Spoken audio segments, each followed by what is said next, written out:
Pagka destiny ng isang tao, hindi mo maiwasan yun, di ba? Bakit sinabi kong destiny? Kasi 17 years ago, na naginip ang inyong hinirang na anak dito, 17 years ago, bago pa kami naglalaro ng golf ni Mayor. I've been supporting Mayor because he's the Mayor of Davao City for more than 20 years. All through these years, the Father let me support him.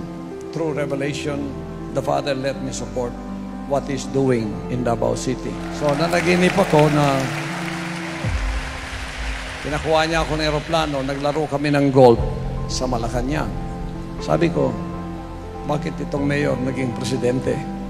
Without knowing the plan of the Father, I thought it was just a dream, just like that.